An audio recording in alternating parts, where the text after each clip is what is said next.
قومی اسمبلی کے اسپیکر جناب اسد قیصر صاحب کی درخواست پر تبلیغی جماعت نے اپنے سالانہ اجتماع کے اختتام سے قبل مہنگائی سے نجات کی دعائیں بھی مانگی ہیں۔ اس اہم مسئلے کے حل کے لیے تبلیغی جماعت سے رجوع کرنے سے قبل اسد قیصر صاحب حکومت کی بنائی اس مذاکراتی ٹیم کا حصہ بھی تھے جو لاہور کو راولپنڈی سے ملانے والے جی ٹی روڈ پر ٹریفک کی بحالی کو یقینی بنانے کے لیے مفتی منیب الرحمان صاحب کے ترے منتوں کو مجبور ہوئی۔ دین والوں سے ہماری حکمران اشرافیہ کے رابطے واضح طور پر اندیا دے رہے ہیں کہ سیاست میں ملوث دنیا داروں کے پاس عوامی مسائل کا کوئی حل موجود نہیں ہے۔ اپنی زندگیوں میں آسانی کے لیے اب ہم فقط دعائیں ہی مانگ سکتے ہیں۔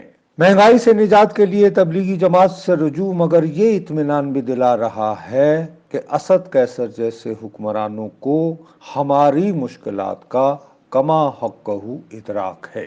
ان کی جماعت اگرچہ مہنگائی کی بابت مچائی دہائی کو سنجیدگی سے نہیں لے رہی تھی۔ بدھ کے روز قوم سے خطاب کرتے ہوئے وزیر اعظم صاحب نے میڈیا کو بلکہ ہدایت دی کہ وہ پاکستان میں بڑھتی ہوئی مہنگائی کو سیاپا فروشی کے لیے استعمال نہ کریں۔ تھوڑی تحقیق کے بعد عوام کو یہ بھی یاد دلایا جائے کہ ماں بعد از کرونا زمانے میں معیشت دنیا بھر میں تیزی سے بحال ہو رہی ہے۔ مذکورہ بحالی نے تیل کی طلب میں بے تحاشا اضافہ کیا ہے۔ امریکہ اور یورپ جیسے خوشحال ملک کے شہری بھی اس کی وجہ سے بلبلا اٹھے ہیں۔ طلب اور رسد کے مابین تفاوت جو قیامت ڈھا رہا ہے، اس کی وجہ سے نازل ہوئی اذیتیں پاکستان میں تاہم اب بھی قابل برداشت ہیں۔ ہم بدستور جنوبی اور وسطی ایشیا کا سستا ترین ملک ہیں۔ عمران خان صاحب کے کئی برسوں تک مداح رہے میڈیا کو مگر اپنا سودا بھی بیچنا ہے۔ اپنا دھندا چلانے کے لیے اسے آئی بالز یا ریٹنگ درکار ہوتے ہیں۔ عوام کے مسائل اگر ٹی وی سکرینوں پر بیان ہوتے نظر نہ آئیں تو لوگ ہمارے حق کو اینکر خواتین و حضرات کو بکاؤ ہونے کے طعنے دینا شروع ہو جاتے ہیں۔ ان کے ذہن ساز خطبوں کا اعتبار نہیں کرتے۔ شہری موبائل اٹھا کر خود بازار چلے جاتے ہیں اور رپورٹروں کی طرح عوامی مشکلات سے جڑی کہانیوں کو سوشل میڈیا کے ذریعے اچھالنا شروع ہو جاتے ہیں۔ شہریوں کی جانب سے صحافیوں کا چلن اختیار کرنا ٹی وی سکرینوں پر سٹار بنے افراد کی بے باکی کی حدود عیاں کر دیتا ہے۔ ان کی شہرت اور مقبولیت خطرے میں پڑ جاتی ہے۔ مسلسل جی حضوری سے اپنی ساکھ کھوتے میڈیا کی محدودات کو ذہن میں رکھتے ہوئے تحریک انصاف کے دیگر ممالک میں موجود حامی وہاں پھیلی مہنگائی کو سوشل میڈیا پر لگائی ویڈیوز کی مدد سے اجاگر کر رہے ہیں۔ ہمیں مگر یہ بتاتے نہیں کہ مثال کے طور پر برطانیہ میں فی کس آمدنی کیا ہے۔ اس ملک میں سوشل سیکیورٹی نام کا ایک نظام بھی موجود ہے۔ ہر بے روزگار کو زندہ رہنے کے لیے گزارا الاؤنس ملتا ہے۔ اسکول کے بچوں کو وہاں دوپہر کا کھانا حکومت فراہم کرتی ہے اور 60 سال سے زائد عمر کے افراد کو انڈر گراؤنڈ یا بس کے ذریعے ایک مقام سے دوسرے مقام تک سفر کے لیے ٹکٹ نہیں خریدنا ہوتا۔ وہ فری پاس کے حقدار ہیں۔ اس کے علاوہ طبی سہولتیں بھی عوام کی اکثریت کو مفت فراہم کی جاتی ہیں۔ امریکی صدر جو بائیڈن نے اقتدار سنبھالتے ہی وہاں کے کم آمدنی والے کنبوں میں 1 کھرب ڈالر سے زیادہ کی رقوم بانٹی ہے۔ اس کے باوجود حال ہی میں ورجینیا نامی صوبے میں گورنر کا انتخاب ہوا تو 11 برس کے طویل وقفے کے بعد ٹرمپ کی ریپبلکن پارٹی کا نامزد کردہ امیدوار جیت گیا۔ ورجینیا اگرچہ ڈیموکریٹس کا گڑھ شمار ہوتا رہا ہے۔ بائیڈن نے وہاں بھی 10 پوائنٹس کی اکثریت سے گزشتہ نومبر میں صدارتی انتخاب جیتا تھا۔ ورجینیا کے لوگ مہنگائی سے پریشان نہ ہوتے تو بائیڈن اور اس کی جماعت کے خلاف ووٹ دیتے ہوئے اپنا غصہ نہ نکالتے۔ ہمارے لیے مگر حکم یہ ہے کہ گھبرانا نہیں۔ عمران خان صاحب کو ہمارے سپریم کورٹ نے صادق و امین قرار دے رکھا ہے۔ وہ وجیح، دلکش اور ذاتی طور پر ایماندار ہے۔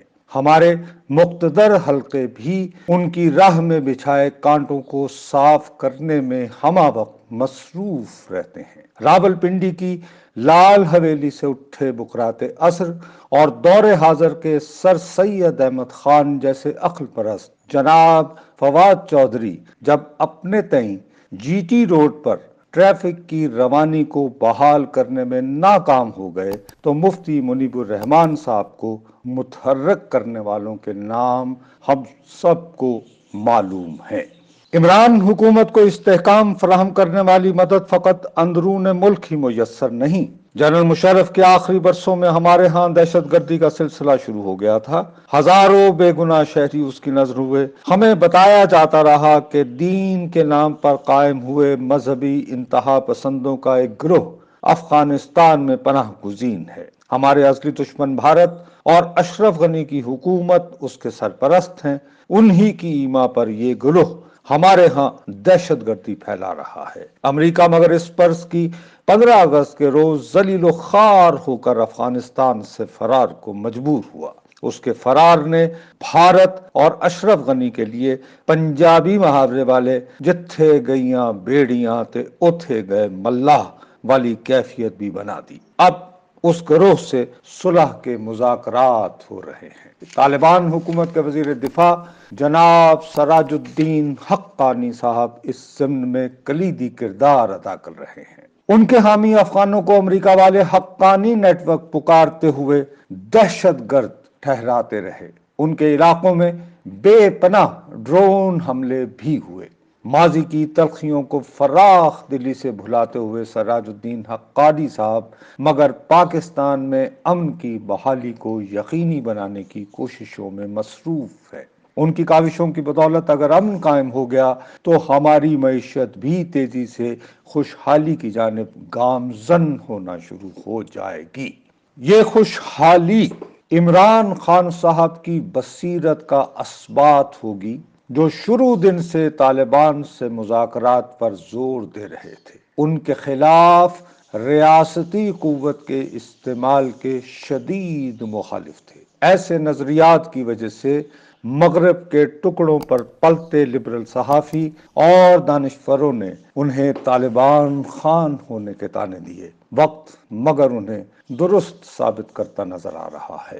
مہنگائی سے بھی لہذا گھبرائے نہیں، عمران خان صاحب پر اعتبار کریں۔ اوکھے سوکھے ہو کر نومبر سے فروری تک فقط سردی کے 4 ماہ مہنگائی کے ساتھ گزار لیں۔